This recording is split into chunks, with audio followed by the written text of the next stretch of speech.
The year is 2003. India was looking forward to one of its most ambitious infrastructure projects, the Golden Quadrilateral. Thousands of crores of rupees, thousands of kilometers. Enter Satyendra Dubey, a young IIT Kanpur engineer.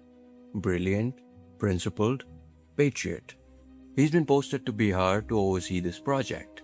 But what he sees there blows his mind. Substandard materials, ghost workers, and overblown budget. You see, the highway was definitely being built, but only on paper, not on ground. Now he could have done what anybody else would have done in his position. Take the bribe, look the other way, and live your life. Guess what? He doesn't do that. Instead, he writes a letter to the Prime Minister's office exposing the rampant corruption. He also specifically requested the PMO not to disclose his identity because he knew the risks. But the PMO didn't care. Since when did the government of India care about its citizens unless it's election time? Within weeks, Dubey's identity became public. And on one fateful night of November 27, 2003, Dubey was shot dead in the streets of Bodh Gaya, Bihar. He was 31 years old. After this crime, no corrupt contractor went to jail. No senior government official was punished either. The highway got built anyways. The usual. Substandard, subpar. And the person who was trying to save your tax money was brutally murdered. Now it's 2005. Another young man, Shanmugam Manjunath. He was a graduate from IIM. He was the marketing officer at the Indian Oil Corporation. His job? Well, to seal off petrol pumps who were involved in fraudulent activities. You know, the ones that sell adulterated fuel, the kind that damages your engines. One day, in Lakhimpur Kheri, Uttar Pradesh, he finds one such petrol pump. That pump was selling contaminated oil. So, he shut it down.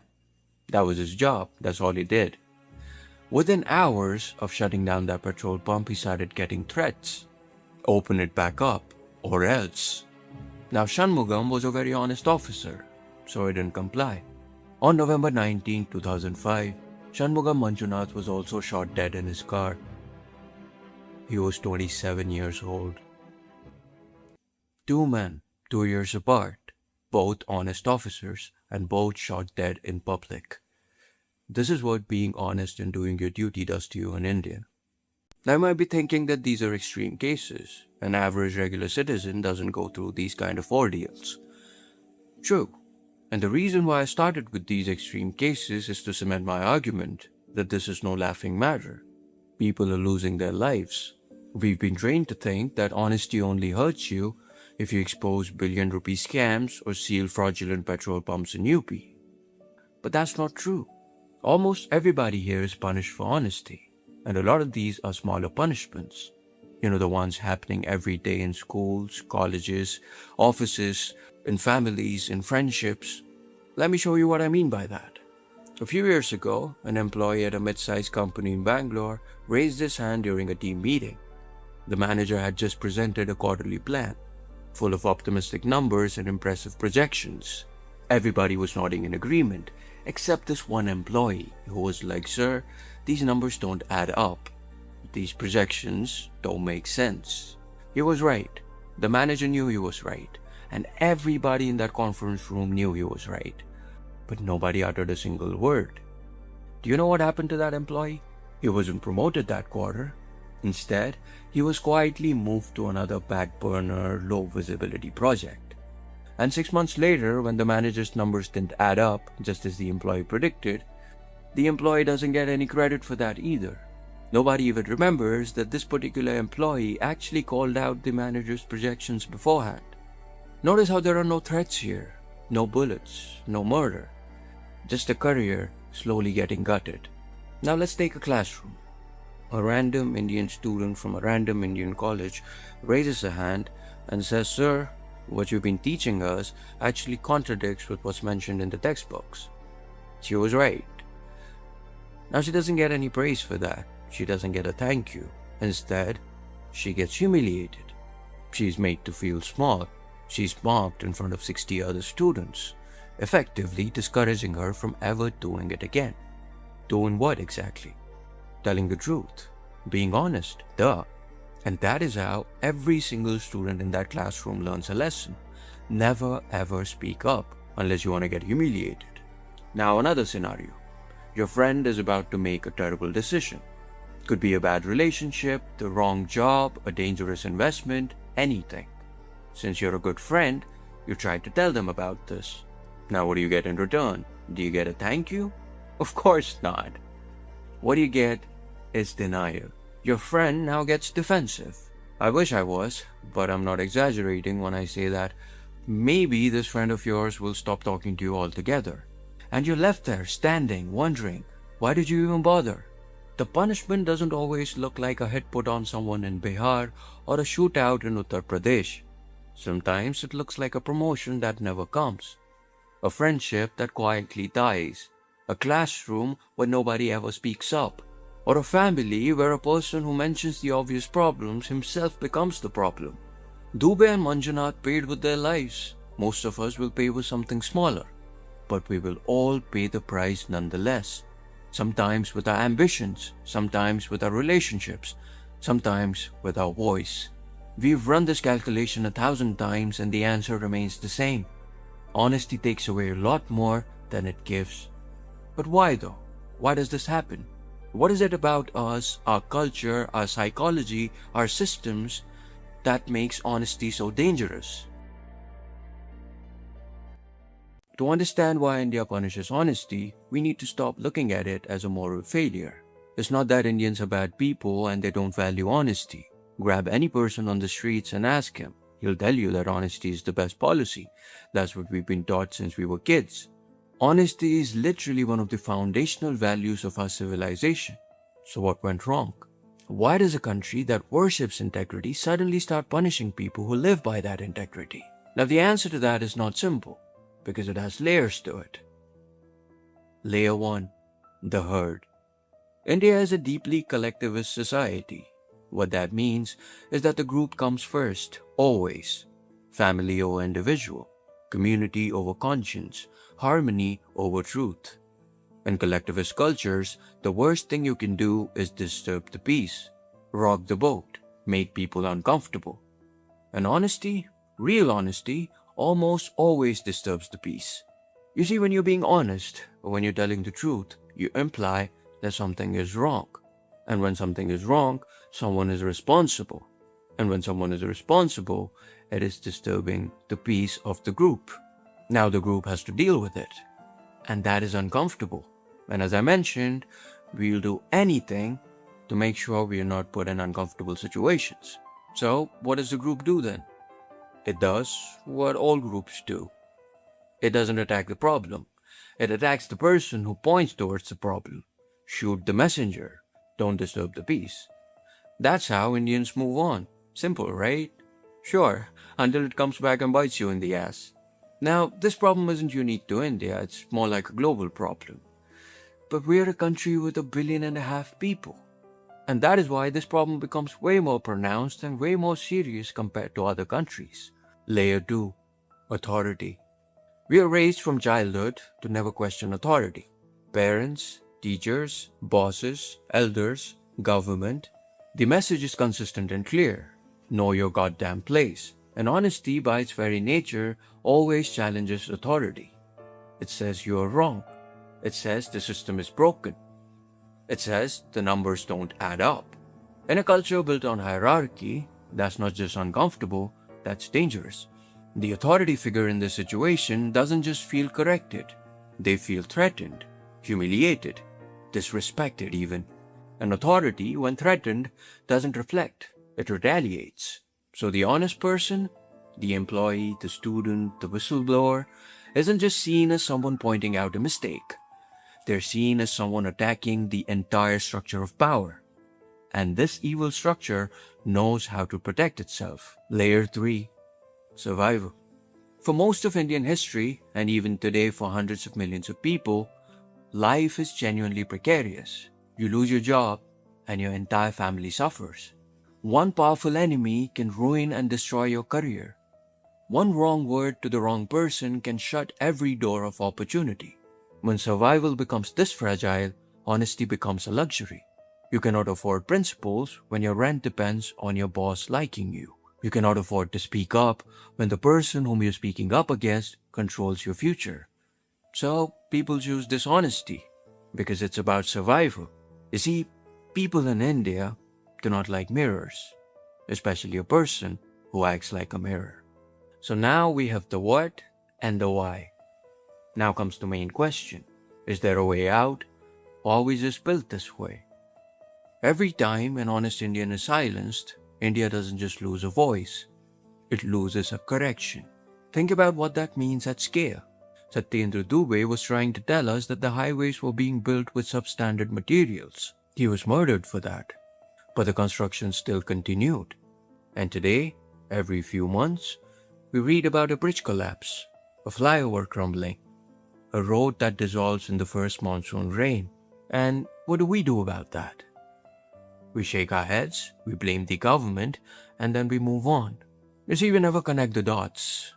We never ask how many engineers and officers saw exactly what Dubey and Manjunath saw, and yet stayed silent.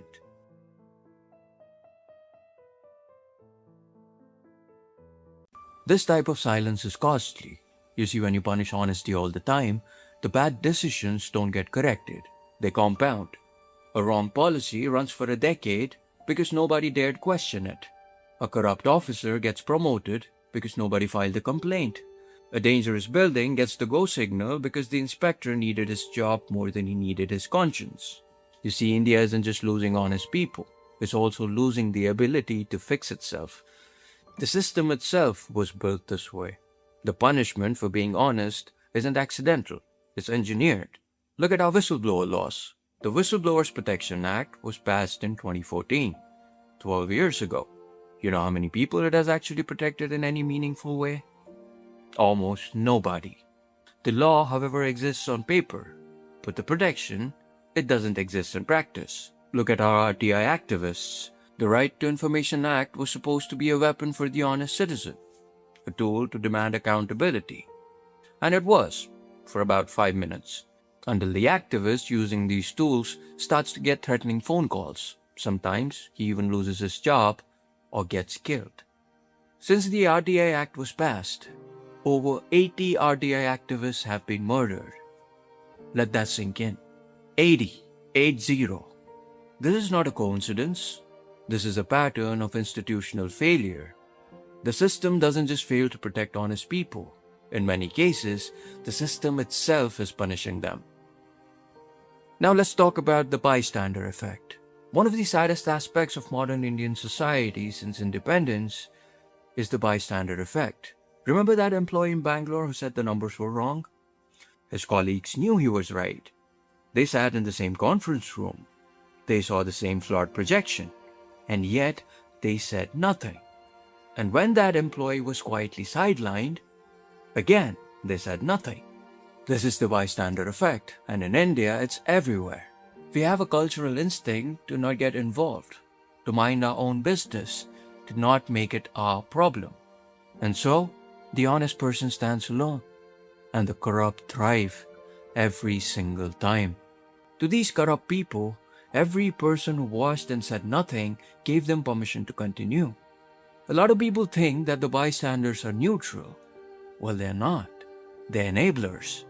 In a place where somebody gets punished for telling the truth, silence is a vote for punishment. We are all complicit in that. You see, saying honesty gets punished in India is half the truth. The real picture is, in India, dishonesty gets rewarded. The contractor who paid the bribe got the project. The officer who looked the other way got the promotion. The student who flattered the professor got the recommendation letter. And the employee who laughed at the boss's bad jokes got the corner office. We see this every day all around us. And our brains, which are fundamentally wired to learn from outcomes, register the pattern instantly. Our brains reached the conclusion that honesty means punishment and dishonesty means reward. You don't need to be a bad person to respond to that pattern. You just need to be human. And this is what economists call perverse incentive structure. When a system consistently rewards wrong behavior, you get more of the same wrong behavior. The people who are being rewarded for dishonesty aren't monsters. They're your family, they're your friends, they're your neighbors, they're the people whom you know, which makes doing the right thing even harder. So here we are, an engineer from IIT who wrote a letter to the Prime Minister's office exposing corrupt practices, and the other was a graduate from IIM who shut down a petrol pump that was selling adulterated fuel. Two honest officers, both get rewarded with a bullet. These stories weren't exceptions. They were just simply the most visible examples of something that happens every single day at every single level of this country. The employee who spoke up got sidelined. The student who had questions got humiliated. The friend who told the truth without mincing his words got abandoned. And the activist who filed the RTI request got threatened, if not straight up murdered. Different stakes, but the same pattern. When honesty enters the room turns hostile. Now I want to ask you something directly. Did you ever look the other way? Did you ever find yourself in a situation when you knew that something was wrong, yet you stayed silent? I have, and a lot of people watching this video may have too. And my goal is not to shame you for that, because the system that produced that cost-benefit analysis running silently in your head was built over decades. It was built by institutions that failed whistleblowers. It was built by cultures that rewarded silence. It was built by families that taught us to pick harmony over honesty. It was taught to us by schools that punished the student who asked too many questions. You didn't choose to be afraid of honesty. You were trained to be. And every time this cost-benefit analysis program runs, silence wins. Every time the bystanders look away, the corrupt get bolder. Every time the honest person is left to stand alone, the next honest person learns the lesson. And over years, an entire country loses its ability to tell the truth. And a country that cannot even tell the truth cannot fix itself, cannot build roads that don't collapse, cannot run institutions that don't become corrupt, cannot elect leaders who are actually accountable, cannot become what it was supposed to become. You see, the cost of punishing honesty isn't personal, it is civilizational. So what do we do now? So I'm not going to sit here and give you a motivational talk about how you should speak truth to power. That's easy to do. In fact, in a country like India, it's very dangerous to tell the truth. It's very dangerous to be honest. But what I'll say is this: start small. You don't have to be a Dubey or a Manjunath. You don't have to write letters to the Prime Minister's office or shut down fraudulent petrol pumps. Start on your own terms. The next time someone asks for your honest opinion, just give it. Not the softened, diplomatic, and socially acceptable thing, but the real deal. Next time you're in a conference room in a meeting and something's wrong, don't just sit there. Call it out. Next time, if one of your friends is making a terrible decision, tell them. The next time you see somebody getting punished for telling the truth, don't look away. Acknowledge it, even if privately. At least it's better than doing nothing. Just say that I saw what happened and I think that you're right. You have no idea how much that matters to somebody who thinks he's alone. When it comes to honesty, you don't need to be heroic to matter. Dubey and Manjunath were for sure heroes. They were martyrs. Their names deserve to be remembered forever. But the war against dishonesty is not won in a few dramatic moments of sacrifice. It's won or lost in 1,000 small ordinary moments. Every day, in every office, classroom, family, even friendship across this country. Every time you choose truth and honesty over comfort, you make it easy for the next honest person to remain honest. That's how cultures change, not always through revolutions. Sometimes these changes happen in small and meaningful repetitions of the bare minimum. One last thing though. Both Dubey and Manjunath's killers were convicted. It took 7 years for Dubey to get justice, and it took 3 years for Manjunath to get justice. This happened because ours is a country that silences honest people. And by doing this, we're not protecting any peace. We're protecting the rot.